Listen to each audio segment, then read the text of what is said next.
Hello everyone, welcome back to my channel. మీరు ఈ video first time చూస్తున్నట్లయితే like చేయండి, సబ్స్క్రైబ్ చేయండి. ఇంకా ఎలాంటి విషయాలు తెలుసుకోవాలనుకుంటున్నారో కింద నాతో కామెంట్ సెక్షన్లో తెలియజేయండి. నువ్వు నా రాతలో లేవు కాబట్టి దూరంగా ఉన్నావు అనుకున్నా, కానీ బాగా ఆలోచిస్తే అర్థమైంది నేను నీ మనసులో లేను కాబట్టి దూరం పెట్టావు అని. నీ దూరం తర్వాత నాకు ఒకటి బాగా అర్థమైంది.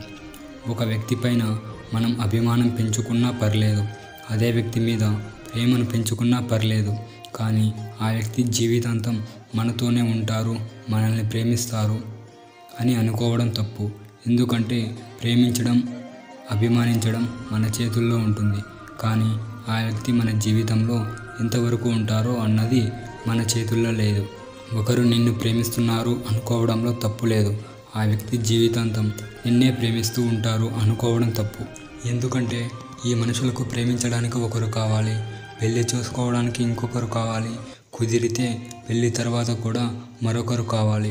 అంతేకాని జీవితాంతం ఒక్కరినే ప్రేమించరు, జీవితం మొత్తం ఒకరితోనే ఉండరు. మీకు ఈ వీడియో నచ్చినట్లయితే లైక్ చేయండి, సబ్స్క్రైబ్ చేయండి. ఇంకెలాంటి విషయాలు తెలుసుకోవాలనుకుంటున్నారో కింద నాతో కామెంట్ సెక్షన్లో తెలియజేయండి.